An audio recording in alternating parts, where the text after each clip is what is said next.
Kumusta Gemini? Ang messenger at twin ng zodiac. Ayan. So, handa ka na ba sa iyong susunod na 60 days na journey, no? Ang natitirang buwan ng 2025. Ayan. So, titignan natin kung paano mo nakakapekto ang variety at communication sa iyong love life, no? At hihilingin din natin ang gabay, no? At magbigay ng kaliwanagan sa dalawang panig ng iyong puso, no? Para maging maayos ang iyong paglalakbay sa natitirang buwan, no? So, ito yung 60 days spread ang gagamitin natin. So, makikita natin na dito ang vibe mo, ang overall vibe mo sa journey mo sa pag-ibig at ang iyong opportunity, no? At ang iyong aksyon, ang iyong hadlang, kung ano man yung hadlang na yan.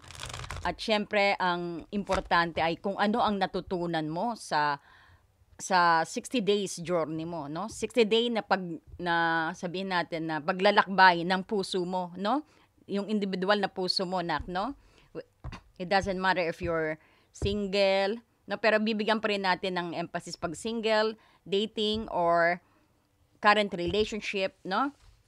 Pero this is your own puso, no? This is your own feelings, this is your own emotions, no?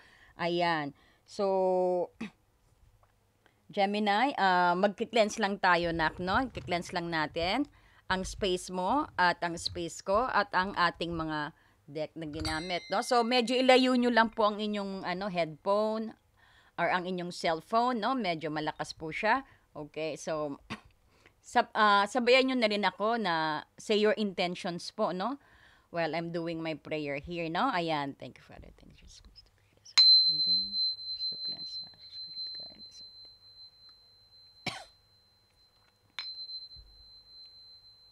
Spirit guide. I'm clear ng ating mga space.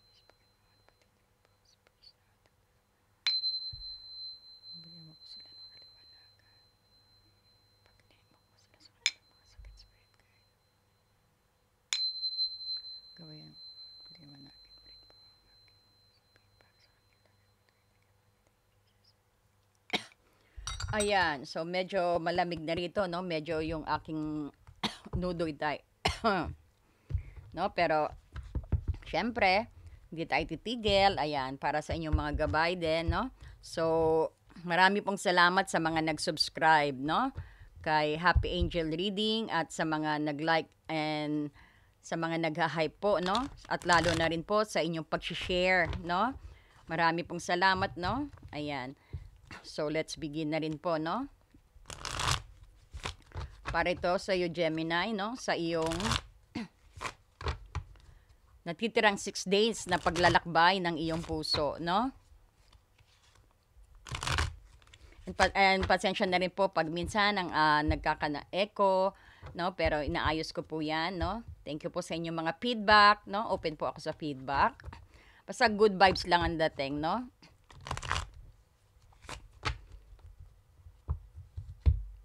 Para po ito kay Gemini, ayan. Okay, para po ito kay Gemini. Ano po ang kanyang overall vibes sa natitirang 2 buwan? Gumagalaw.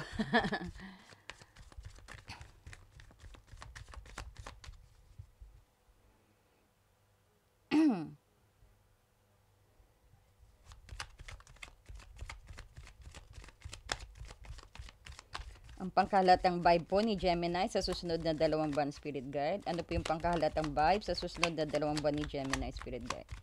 Ayun. Wow! Oh my God, tignan mo naman. Wow, Sun! Napaka-beautiful naman, Gemini. Ang ganda-ganda naman yan. Yan ang magiging dominant na tema ng iyong communications, no? At ang iyong social life. No, tignan naman natin kung ano ang pinakamalaking pagbabago, no? Ano yung malaking pagbabago sa iyo o opportunity na darating, no? Maliwanag pa sa sikat ng buwan. Ayan na, sinikatan ka. No? Galing. Okay, kung ano naman po yung mga idea, new connections o mental spark ang darating kay Gemini? Spirit Guide, ano po yung mga mental spark na darating kay Gemini? Ang mga opportunity. Ayun. King of Swords in reverse. Even reverse yan. Malalaman natin kung bakit naka-reverse yan, no? So, tignan din natin. Siyempre, ang iyong hadlang.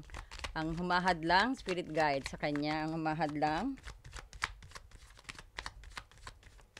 Ano po ang humahadlang? Ano yung mga superficiality? Ang mga indecisions or overthinking ni Gemini.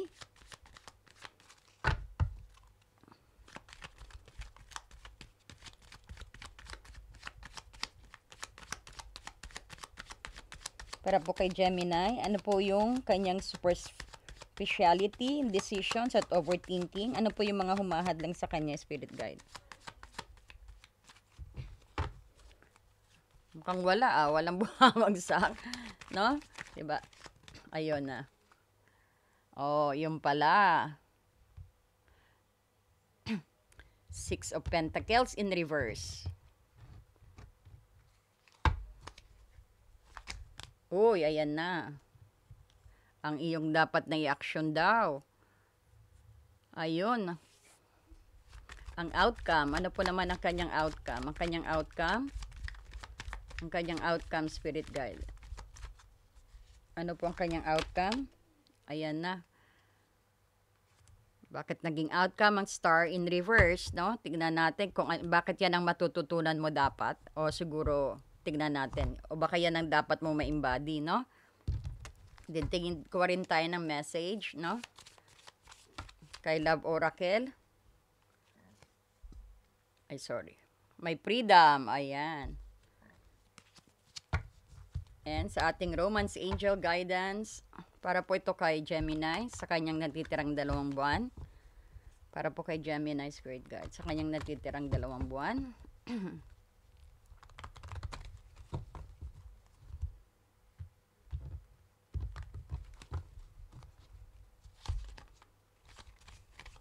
Para po sa kanyang natitirang 2 buwan, Spirit Guide. Ano pong mensahe sa kanyang journey?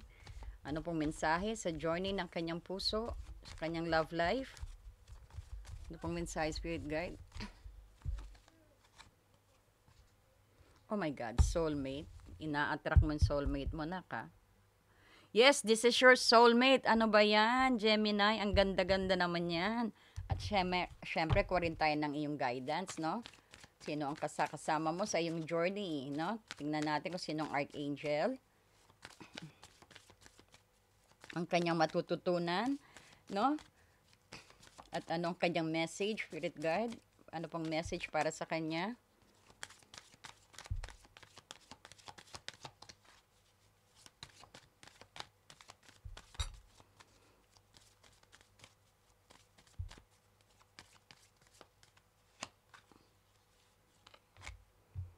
Nurture. Oh, nurturing your inner child, no?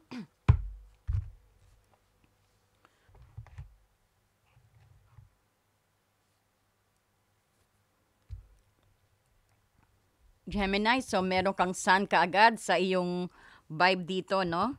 Nakita mo itong vibe, siya yung ano yung magiging tema, dominant ng iyong ng tema ng iyong communications at social life dito, no? And makikita mo rin sa pangalawang hana, ito yung anong new idea at ano ang mental spark ang darating sa iyong buhay, no? Ito yung pinakamalaking pagbabago or opportunity na darating. At meron din tayong ito yung hadlang na kailangan mo lampasan. So, dapat ka mag-focus kung ano yung superficiality nito or yung overthinking o yung ano yung humaharang sa progress mo, no? Sa iyong paglalakbay. At ito rin yung anong honest at communicative na hakbang na kailangan mong gawin. Ito yung sinasabing lakas o actions na dapat mong gamitin para magtagumpay, no? Ayan yung Four of Cups in reverse, no? And then yung number 3 card natin is 6 in reverse, no? And then King of Swords in reverse then and the Sun. And then itong the Star ang pinaka matututunan mo sa journey ito, no? And kung nakita mo rin, meron ka ring ditong Love Oracle. ano pong sa tingin ninyo yan, no? Explain ko mamaya, pero I want you to meditate sa image, no? Ayan, yan ganyan, no? Ayan, may lotus dito, tapos biglang na siya, no? Biglang umaangat siya. So, ano pong ibig sabihin niyan? Write comment, no? I-write nyo po, no? So, pero sasabihin ko rin po mamaya. Yan, sana makita nyo, medyo maanong ating ano, no? Sanayin nyo ang inyong intuition, si exercise po ninyo, no? Kung anong ibig sabihin, kung ayan, dito yata magandang focus. Ayan, no? Kasi pag dito tapat sa ilaw, di nyo makita. Masyadong ano sa camera ko, no? Ayan. Wait lang, ayusin ko lang yung ating mic para maayos po kasi parang napakaganda ng reading na to, no? Hello, hello. Ayan. Okay po bang ating mic? Nakaano kasi sa dibdib ko. Okay. So, napaka-special actually, deeply internal na spread ito, Taurus, no? Yung mga baraha rito actually nagpapakita ng isang journey na patungo sa, sabihin natin, sa panloob ng kaligayahan mo at self-worth to, no, nak? Ito rin yung parang nakikita ko rin na nangangailangan ng pag-iwan sa ego at emotional dissatisfactions dito, no? Sa spread na to, sa mga card at mga oracle na nandito. So, bigyan i-detalye natin, no? So, kung nakikita mo ang iyong stable at sensual na paglalakbay ng puso, Taurus, sa next 60 days, ito yung the sun, no? Ayan. So, kung ang the sun na yan is nandiyan dyan, ibig sabihin, yan yung pangkalatang vibe mo. Ito yung isang napakagandang vibe, no? O, ang tema ng, sabi natin, kaligayahan, happiness, no? At this is also tagumpay, at pagpapalawak at pagiging authentic mo. So, ang vibe, ito yung naghihikayat sa'yo na Taurus na, I'm sorry, Gemini, I'm sorry. So, medyo siguro nagpaparamdam sa inyo kung meron kayong persons na Taurus, Gemini, may spying energy tayo dito, may spying spirit tayo, no? Si Taurus, nagpapabanggit si Taurus, hello daw sa'yo, Gemini, no? So, anyway, ang vibe na to yung naghihingkayat sa'yo, no, Gemini, na alisin ang self-doubt at yakapin ang joy, no? So, Gemini, ang actually lang nakikita din natin dito ay yung direktang energy ng sun, no? Ito yung sabihin natin, very stable ang buhay mo, no? Ito rin yung sabihin natin, panahon na ng pagpapalabas ng iyong inner child din at pagiging confident, no? So, ito yung sa lahat ng bagay at feeling light ka, no? And clear and positive, no? So, nakita ko dito rin sa mga single, napaka-attractive mo actually. Kasi ang vibe mo is very bright at joyful, no? Kaya madali ka makaakit ng high vibrational na partner, no? So, pagdating naman sa dating, no, Gemini, ang dating process mo dito, yung fun at sabihin natin very light, no? Very light siya at ang connection mo ay very clear and optimistic sa kanya, no? And sa mga may current relationship naman, ang relasyon nyo yung actually nasa pinakamalakas na at pinakamagandang pace, no? Ayan yung, andyan dyan yung love, happiness, yung forgiveness, andyan yung harmony, andyan yung acceptance, andyan ang joy, no? Andyan ang unity sa inyo, my God, sa I hope all, no? Kumbaga, andito rin yung sabi mo na yung puno kayo ng laughter at syempre mutual appreciations ang nakikita natin sa current relationship mo, no? And ang pinakamalaking pagbabago na nakikita ko dito sa iyo ay ang King of Swords, no? Kumbaga reverse siya, no? Ito yung pagbabago, sabihin natin, ang opportunity na matatagpuan mo sa pagtalikod sa harsh judgment, coldness at intellectual arrogance, no? O sabihin natin tyrannically thinking din. Because ang chance mo ay ang yung maging flexible ka at maging compassionate ka dito no? Sa halip na maging dominant ka at criticize ka, no? So, kung nakikita mo rito, Gemini, naka-reverse siya, ito yung parang nagpapakita ng sobrang paggamit din ng logic na at pagiging aloof, no? O sabihin natin ang biggest block mo. Kumbaga ang opportunity rito yung pagpili ng heart over head. No? Kasi nga, syempre, Gemini ka, talagang you more Pacific sa mga, pag ginagamit mo talaga, very, very smart ka, no? Because you're really using your head dito, no? Kumbaga, bawas-bawasan daw ng konti, no? Kasi ang labas sa halip na, kasi parang, ang chance yan yung maging flexible ka at compassionate ka nga sa halip na maging dominant ka at saka criticizing, no?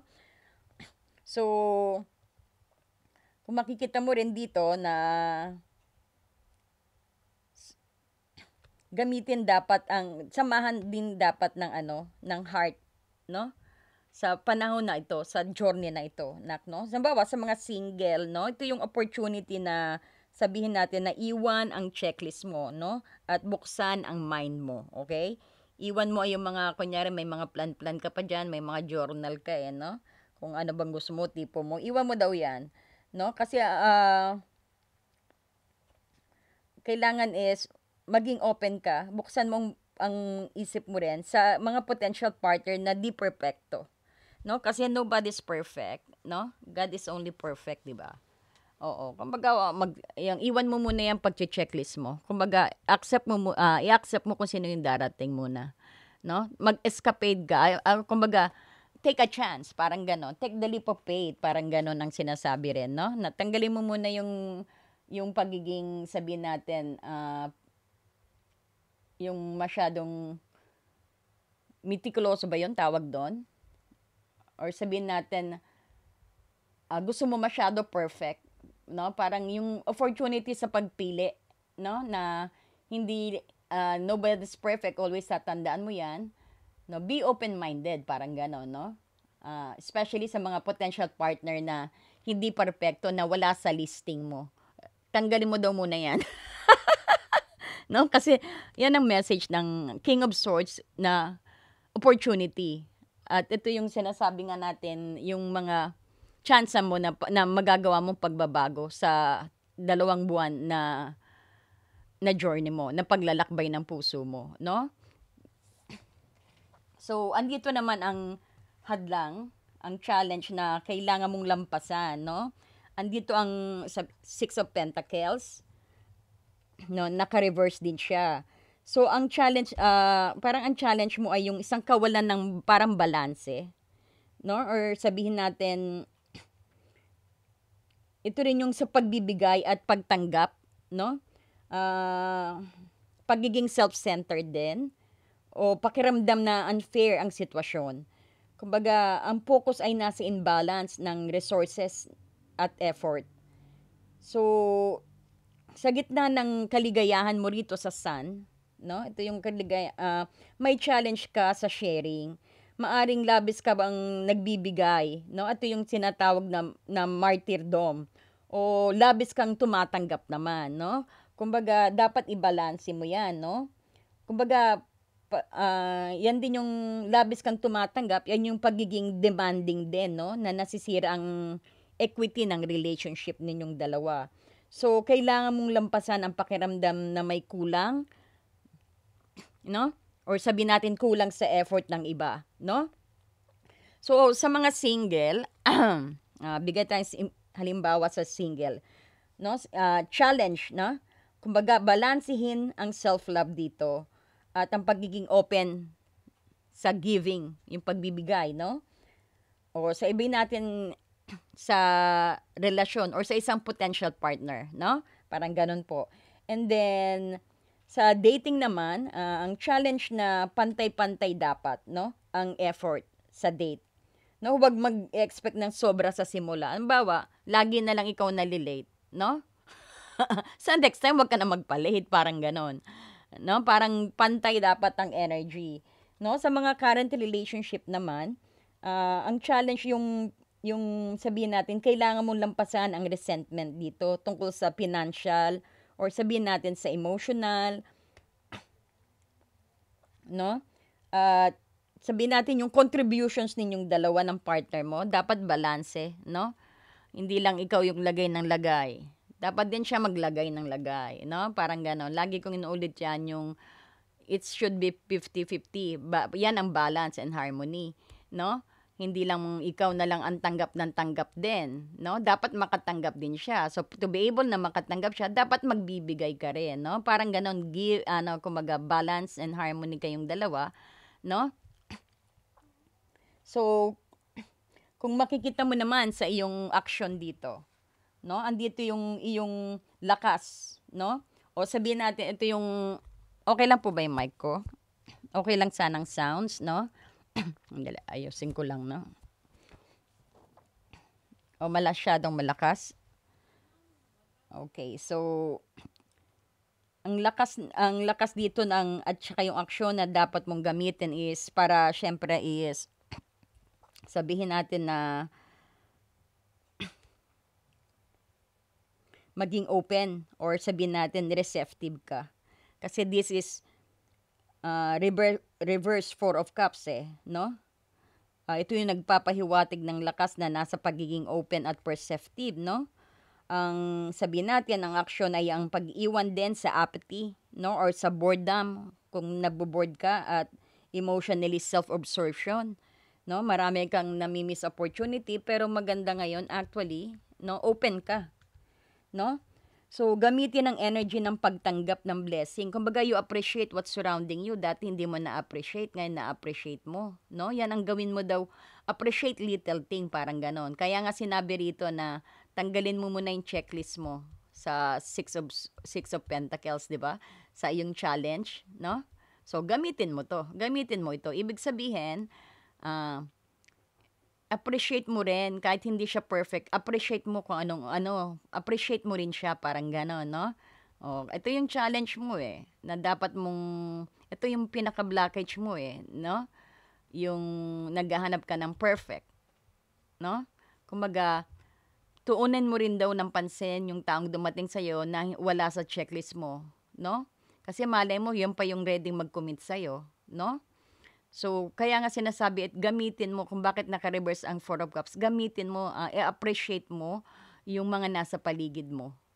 No? I-appreciate mo kahit napakaliit na tsansa.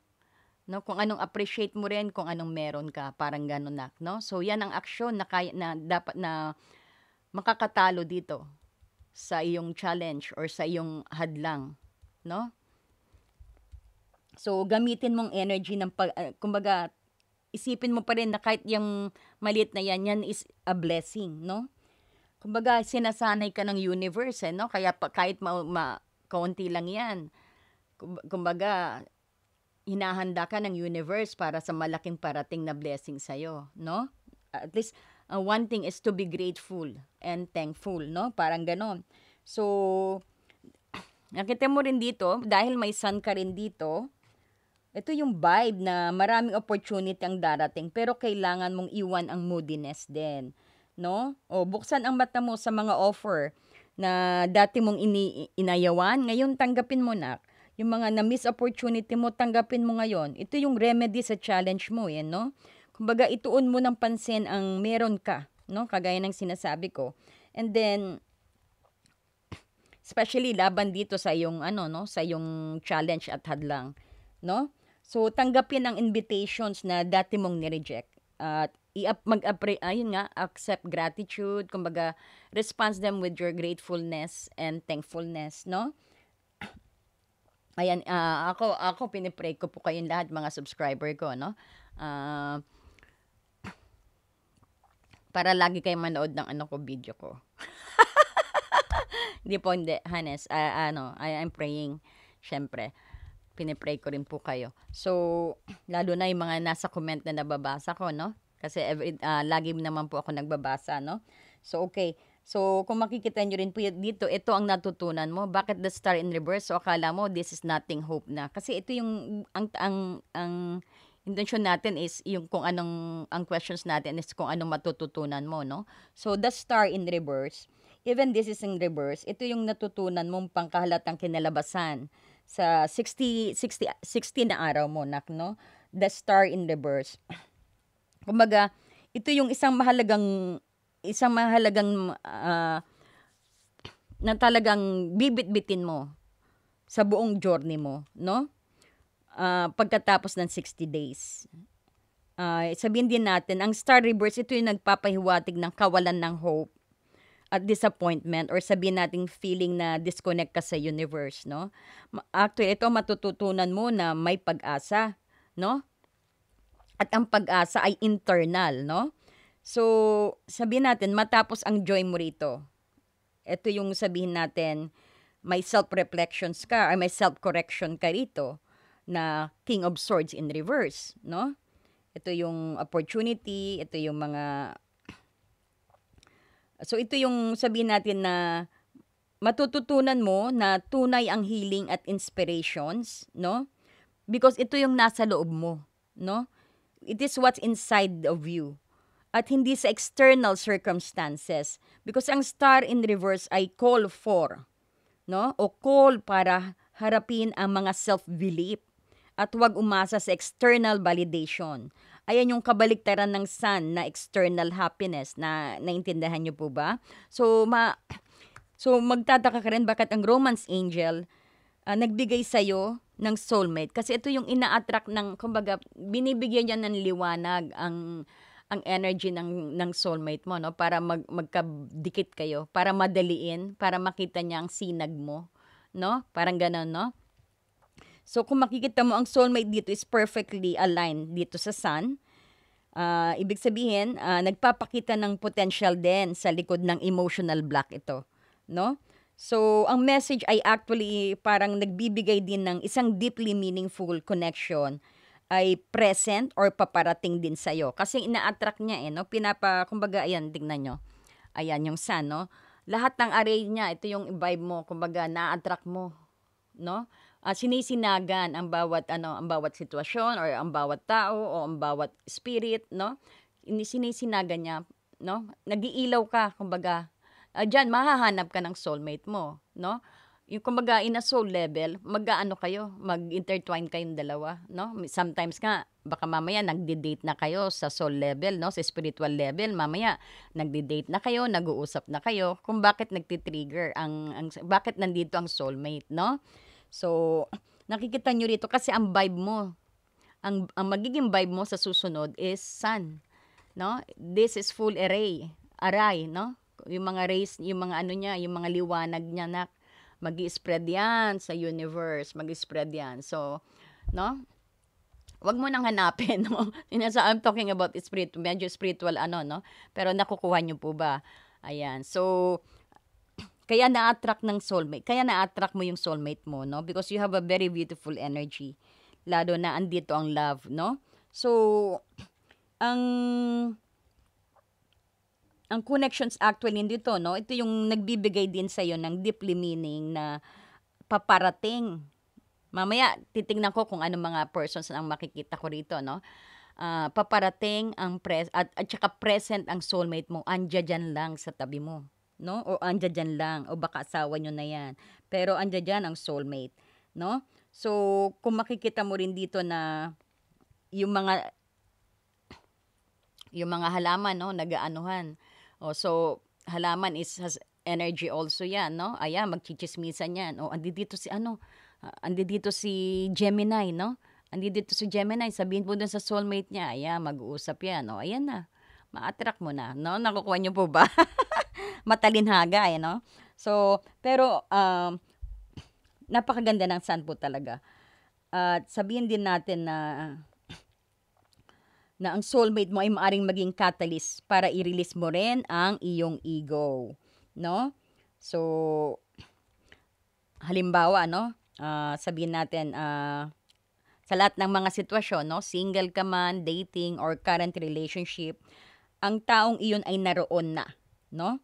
Pero binabaliwala mo sila, no? Dahil nga sa imperfect expectations mo, tulad ng Four of Cups in reverse dito, no?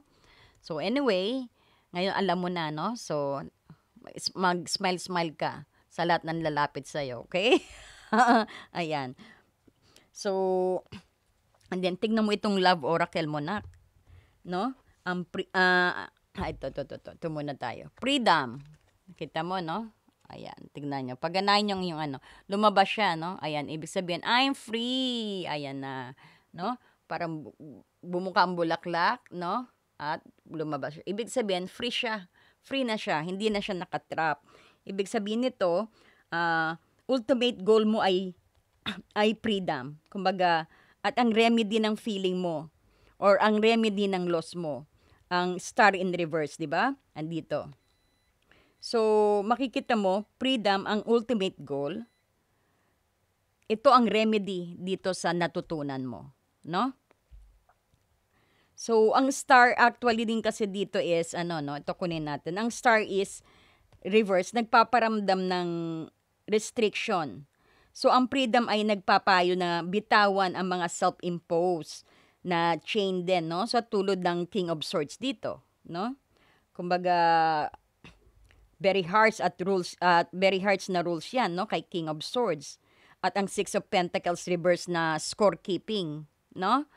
Ayan, scorekeeping si Six of Pentacles reverse, no? So, matututunan mo ang tunay na kaligayahan dahil man dito ang sun mo no?